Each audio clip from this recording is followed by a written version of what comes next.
time when techno wasn't about instant gratification.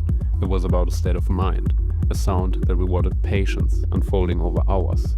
Donato Dozzi, Mike Parker, Rose, Kyodor, Mod21, Anthony Linnell, Luigi Tozzi, artists that don't just play tracks but hold ceremonies. Labels like Semantica, Prologue, Hypnos, Edit Select and Northern Electronics carried the sound. But this music needs time, long sets, a lineup moving as one, a crowd willing to let go. And when those conditions align, the experience is beyond anything instant gratification can offer. More physical, more vibrant, more psychedelic, more intense. It's a sound I've always felt deeply connected to, not just as a listener, but also as a DJ and artist with releases on labels like Semantica or Edit Select. But around 2020, the landscape shifted. The pandemic hit, new listeners weren't socialized in clubs, but through social media and DJ streams, where sets were short, context was lost, and the deeper function of the sound faded into the background. When clubs reopened, promoters and festivals crammed in more headliners, set times shrank, and attention spans fragmented. Harder, faster, louder, techno leaned into instant impact. And while the hypnotic, slow-burning sound was pushed to the margins, it never truly disappeared. It adapted, found new spaces, and kept moving beneath the surface. And now it feels like something is shifting again. A new generation is rediscovering hypnotic depth, and hopefully clubs will create space again for long-term storytelling. So maybe it's time to take another look at this almost lost art of hypnotic techno.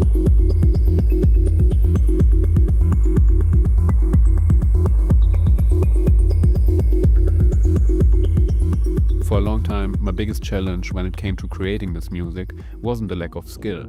It was not knowing which tools and techniques created the sounds I was after. But the moment I got my hands on a buchla for the first time, it was almost too easy from day one.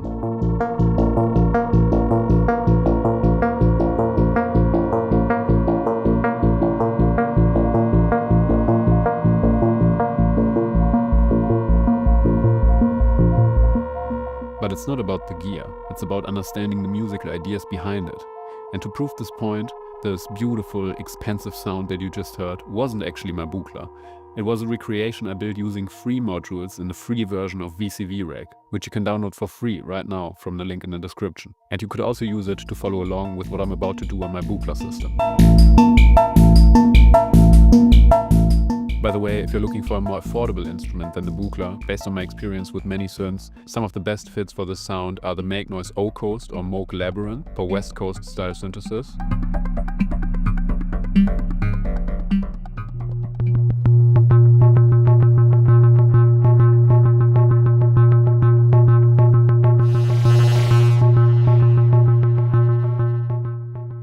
The Make Noise Träger for abstract effects.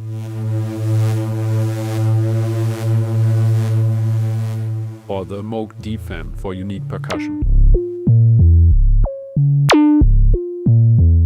And I've also recorded a free sample pack featuring some of them, which you can also download for free from the description. By the way, if you want to dig deeper into this music, here are some good artists and labels to get you started.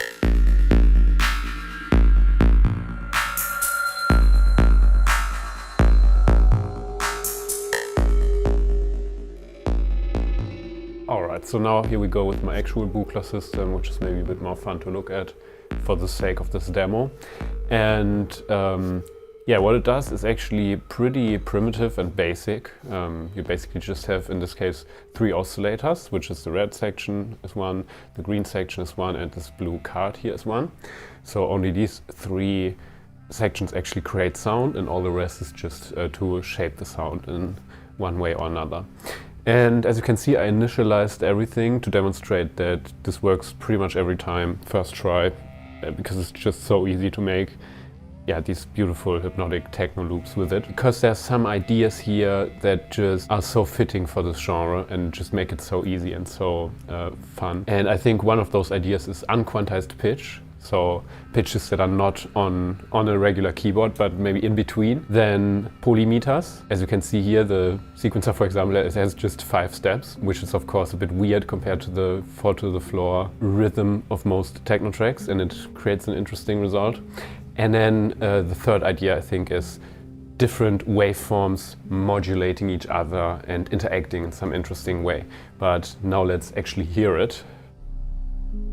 Here maybe the most basic of sounds, a sine wave, and what the Buchla can do with it now. For example, it could fold the sine wave to create some interesting overtones.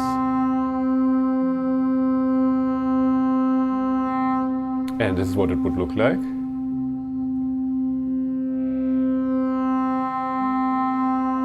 Creating additional overtones, making it brighter and more aggressive. Then there's also this green oscillator here, which can do a triangle wave or a square or a saw wave. And of course we can now cross-modulate them. For example, now we just hear the sine wave and now we start modulating it with the green oscillator. Now a triangle wave.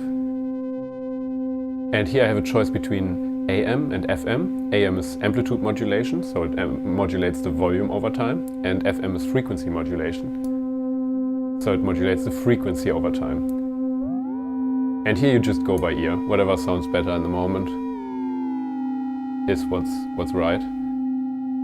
Yeah, and these are some of the ways to make the sound more complex. And then of course another color that we have to paint with is noise, which is also never to be underestimated. But now let's do an extremely simple patch maybe. As you can see, here's a 5-step sequencer. And one idea that's very basic is to use the sequencer to change the timbre of the sine wave over time. So I take a patch cable, the sequencer signal, it comes out of these blue jacks, these two. Because here everything is color coordinated. And now maybe let's turn it down a bit to be a bass sound.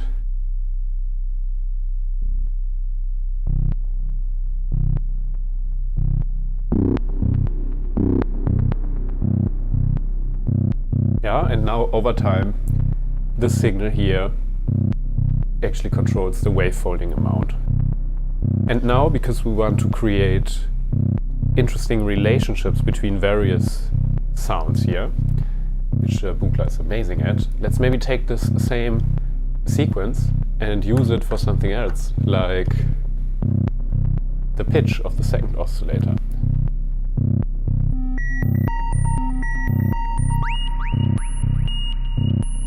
Yeah, which is lovely. Now let's give both of them an actual envelope so that it's not just full sustain all the time.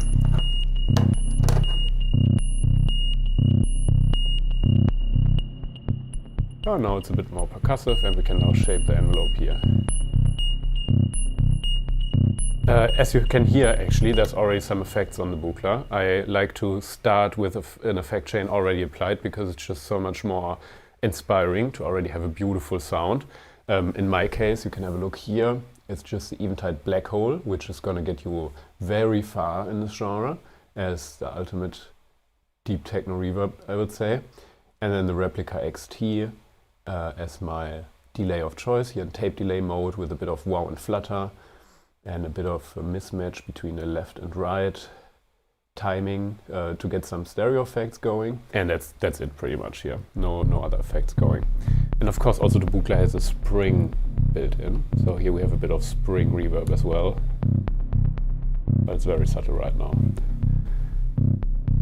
Alright, back to the sequence. Now we have this triangle wave, and there's an interesting relationship now, because whenever the wave folding is has a higher amount, the pitch also has a higher amount, and vice versa. But maybe we can tie these two sounds together even more and create an even more complex relationship between them. So maybe let's take another patch cable, take the audio from the first oscillator, the deep bass sound here, and patch it into the FM in of the triangle wave. And now we can FM modulate the first with the second. And now there's a much more complex even relationship between these two sounds. And this could already be a track. Yeah, you just add a kick drum and then you slowly turn this knob for 6 minutes while meditating. And maybe add some harmonics here as well on the oscillator.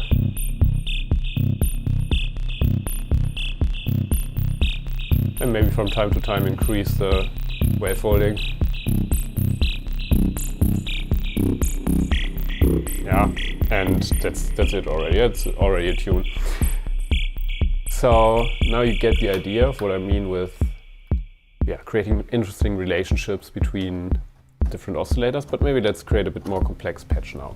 So up next, let's have a look at this 1970s Soviet nuclear power plant looking sequencer, which is a multiple arbitrary function generator, model 248-1602. It's called the MAV in short. Shoutouts to Steffen from SA Modular, who built this for me. And what it does is it creates control voltage that we can use for whatever. So in order to sync it up, I'm going to take a clock signal from the 208C, put it here in the input.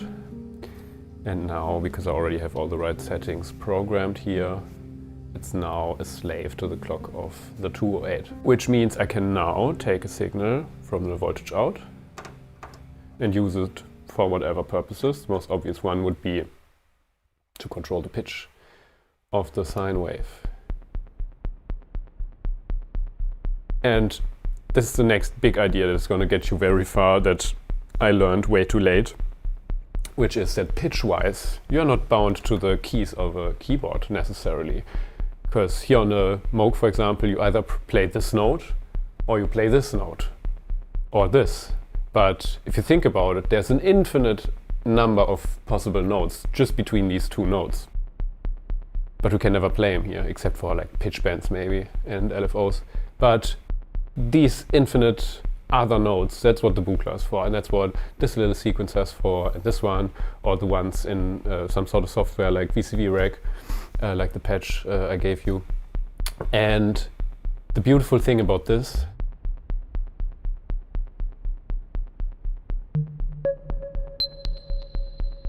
already this combination of 4 pitches you likely never heard before and you will likely never hear again. And were I to do this, I probably couldn't precisely recreate it if I tried.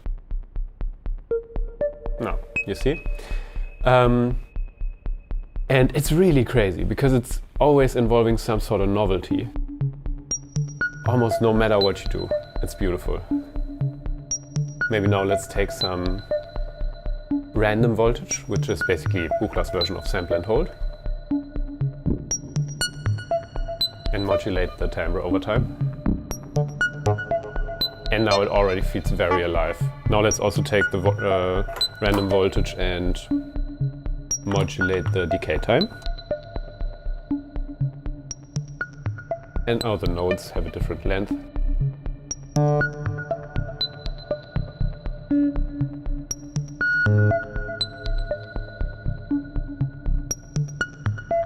Beautiful.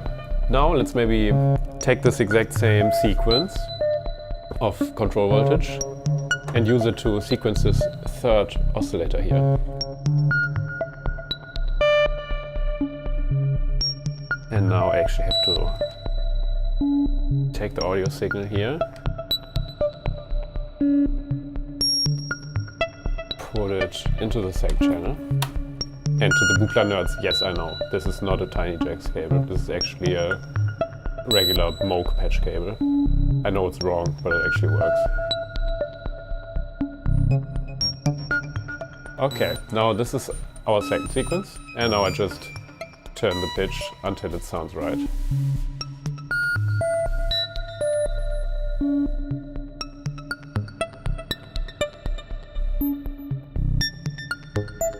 Oh, and another idea that we already featured for a second here with the 5-step sequencer. Maybe let's not stick to this regular old 16-step pattern. Let's actually go in there and maybe say we want a 7-step pattern, because that's a more interesting pattern duration. So I just program this to be the last step, and now if we add a kick drum, again you're going to hear this polymeter effect. Yeah, because it's just so hypnotic, and it just makes it very easy to get lost in the sound if if you can't really tell where the one is, but in a satisfyingly disorienting way. Yeah, so weird, odd pattern durations are the way to go.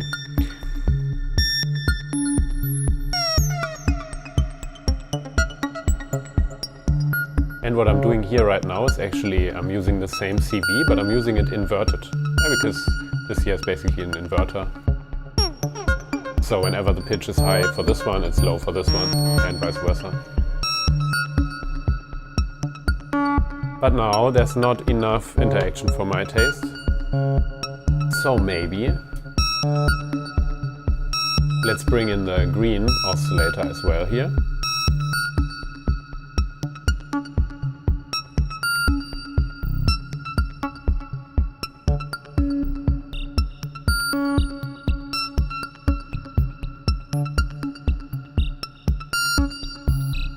Now it's modulating the red oscillator, but we could also take the same signal and use it to modulate the shape of the waveform of the third oscillator here. And now again there's a super complex relationship between these three oscillators.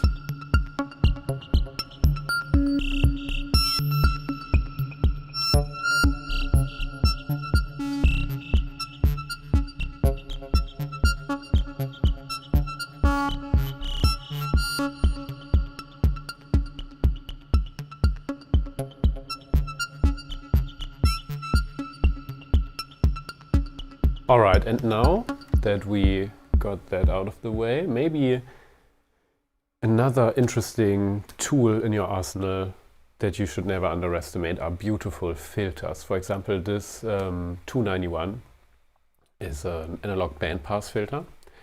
And let's see what happens if I take the sound from this card here, from the third oscillator, and instead of going directly into the second channel here, I first go into the 291. And now I can sculpt the sound really beautifully with this bandpass filter. And of course, in a sense, you're just removing frequencies. But by doing that, you're adding complexity to the sound, actually, even though you're removing something. Sort of like chiseling away at a block of marble. Because what's more complex, the block of marble or a beautiful sculpture?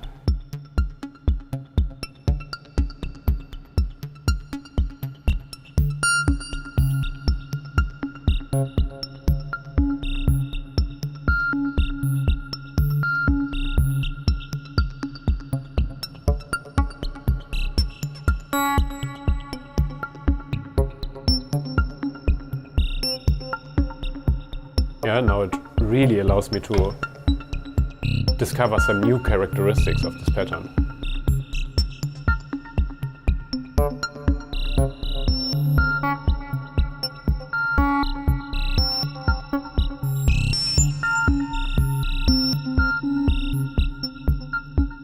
And maybe to demonstrate the actual power of this filter, maybe let's start out with just one pitch, actually.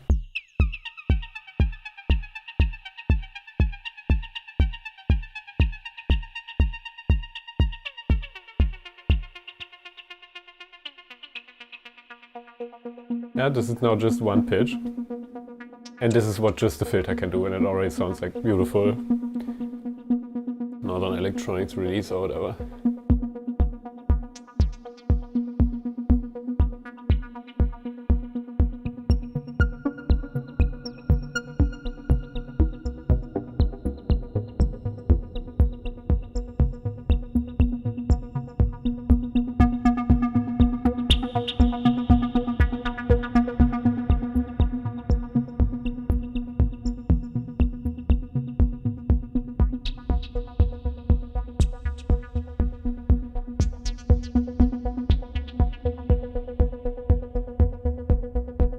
And of course, another thing I could do is I could take, for example, this envelope and put it also into the filter.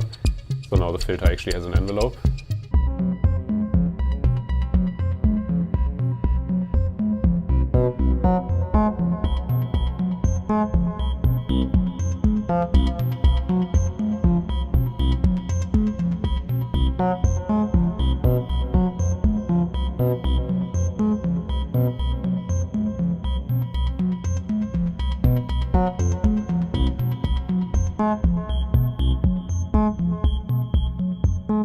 And if you don't want to get into the Buchla stuff, here I prepared a little bit of an alternative approach using pretty much actually just Serum, which I think is a synth that most people have. And also Filter Freak by Soundtoys, but you could use any sine wave oscillator as well. But we'll get into that. Let's first have a listen here.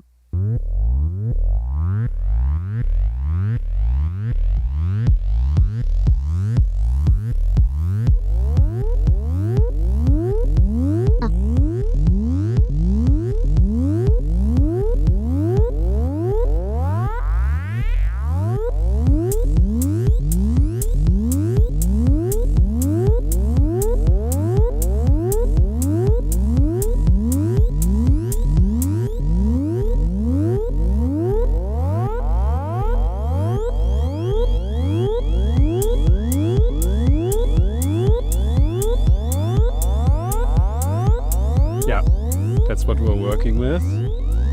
And maybe let's start with the main sound here. I think the main theme is this one. It's a super simple idea. It's pretty much just a sine wave with a pitch envelope. So an envelope that controls the pitch of the sine wave over time. I mapped it here. So LFO1 to master tuning. And because I set it into re-trigger mode, it behaves like an envelope because it gets triggered every time a note hits, and this is the actual pattern it's playing, so literally just one note. And again, it's sort of like a polymeter, because if it were aligned perfectly with the kick, see how boring it would sound? Yeah, so by giving it its own timing and pattern duration, much more interesting already. So yeah, just a sine wave going up in pitch. And if we have a look here on the spectrum, this is what it looks like. And this might look, it might sound fairly simple, but this a little bit here, the bass rising from bottom to top is gonna sound very powerful in a club. And actually I have a little bit of an EQ applied here, as you can see. Because this bit might even be too loud. Because our ears perceive higher frequencies louder than lower ones. So here I didn't want the volume to stay the same throughout the entire pitch envelope movement. And then, yeah, I picked another oscillator and I just tried out several different waveforms here until I found something I was happy with. And I think this sounds lovely. And the second LFO is free cycling, and it just moves the filter all the time in a subtle way. Yeah? So even if I don't touch anything, it still is going to have some movement. And then I sent out this entire track around that idea. I duplicated it. Same pattern here, just a higher note. And here I use different waveforms and a different filter, in this case a bandpass filter. But again, same setup here, yeah? Same pitch envelope and then free cycling LFO, moving the filter, even if I don't move it, but I can move it additionally.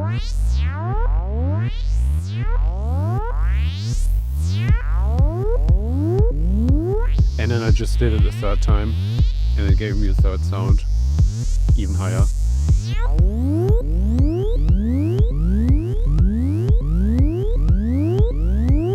Yet again, bandpass filter that's slowly moving. Yeah? And I think here I also have this sine wave sound with unison, making it a bit stereo. And again, LFO moving the filter for me, and that's it. And then regarding the effects here, on the lowest version, I have a sidechain with a kick to get some pumping effect going. And on pretty much everything in this project, I have a little radiator, which is essentially preamp emulation of an analog preamp from a mixing desk. And I use it to distort everything in a subtle way, so everything sounds like it's going through an analog console. And you can find that, yeah, literally on every single track here in some way or another. And then on some of them I also have a auto panning, so that sound slightly moves from left to right. Then here I have a bit of preamp noise on its own on one channel, and a bit of tape noise because I'm too lazy to actually record it to tape right now. And this is really interesting what's happening here with these psychedelic pad sounds or whatever. So I stole this technique from R. Rose, who discussed this in the Art of Production feature for Resident Advisor. There's also a YouTube video regarding that. But essentially, what I did here is I have several sine waves slowly being modulated in pitch at different points in the frequency spectrum. And it gives this really beautiful hypnotic psychedelic effect, how they are running in and out of phase with each other.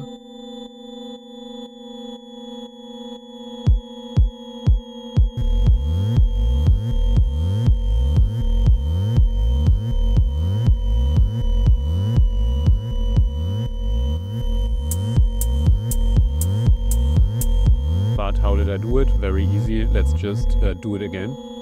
In this case here, I'm actually not even using an oscillator. I'm using a filter actually as an oscillator. In this case, Filter Freak by Sound Toys.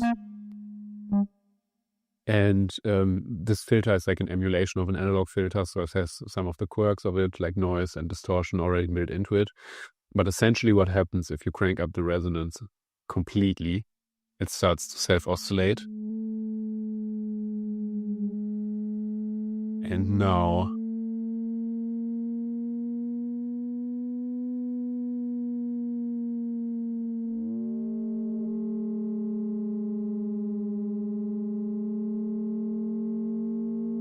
the filter frequency is basically the pitch control of our oscillator. And what I do then is I just pick a frequency that sounds good, and both of them, now I'm creating two sine waves, I put very close to each other, and to one of them here I have assigned an LFO that modulates the frequency. So now it's two sine waves that are always very close to each other in pitch, but sometimes they run in and out of phase, creating this psychoacoustic wobbly movement. Yeah, and that's it already. And then maybe a little bit of radiator on top, and on some of the tracks I also had a auto pan. And because a steady auto pan from left to right is maybe a bit boring, I also applied an LFO to the auto pan. So now it's moving from left to right at varying speeds. Sometimes very quickly, so that it almost becomes an audible frequency, sometimes very slowly, but it's always moving. Yeah? And then I did this 4 times across the frequency spectrum, and this is what I ended up with.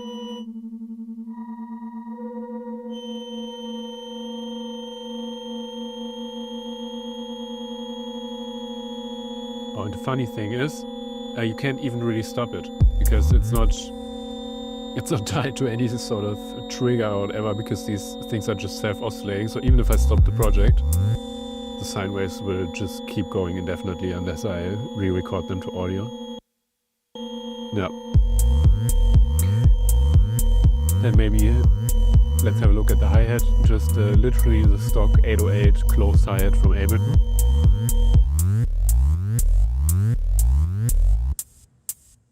And what I did here is I send it into this send effect, E, which is just a reverb for the hi-hat. Let's listen to it in solo. Yeah, it just sounds like this. Just the hi-hat going in. And then a super aggressive sidechain from a kick.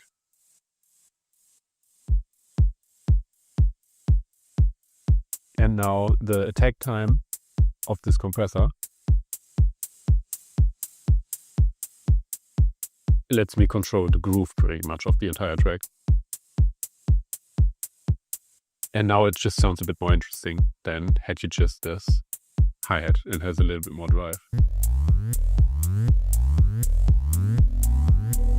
And as you can see, I already mapped this to a MIDI controller here, some macros, because you could of course arrange this track just by creating automations with volumes and filters, and maybe that's even preferable depending on your workflow if you want it super precise.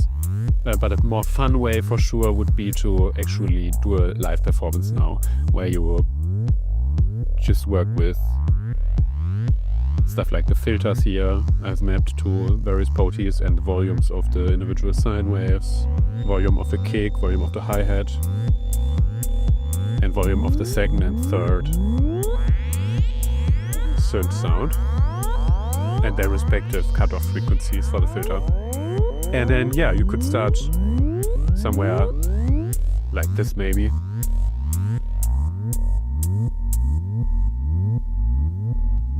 Or you could start already with the kick drum in, and then just bring all the sounds in until you reach some sort of climax, and then back out again over the course of a couple of minutes, and then go to track pretty much.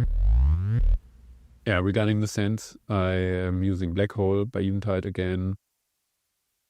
This delay I'm not actually using. Maybe this is interesting. I have another little radiator for distortion. And here I'm sending, I think, almost everything in. Just into this send effect to distort everything together fairly harshly, and then also compress it super harshly. And then just mix it in a bit so everything sounds like it went to some sort of chain together. And apart from that, here just subtle Black Hole, not too much, for a bit of room.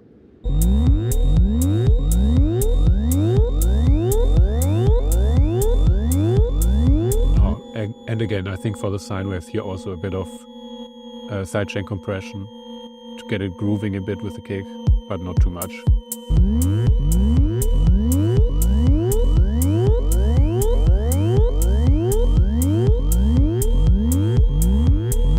Yeah, that's it.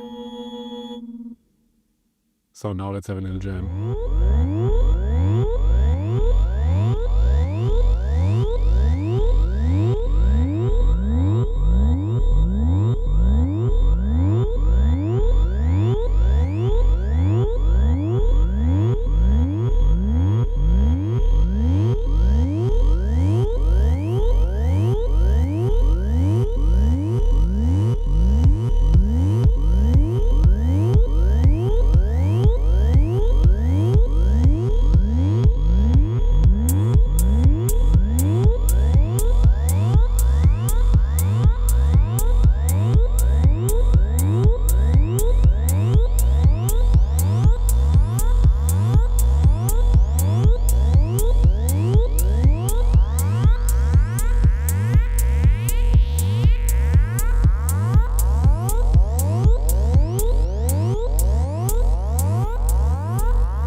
Aside from all of these technicalities, this music is about a certain kind of spirit, not just in how it unfolds, but also in how you listen. It's about letting repetition sink in, allowing space and surrendering to the process.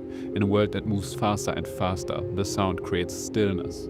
Another artist who truly embodies the spirit for me is Mod21, a true master of his craft with releases on Prologue, Semantica and Edit Select. And for me this is actually a bit of a full circle moment, because some years ago it was him who encouraged me to make videos for this channel, and that's how it all began. So to close things out, here's a beautiful live performance from his studio.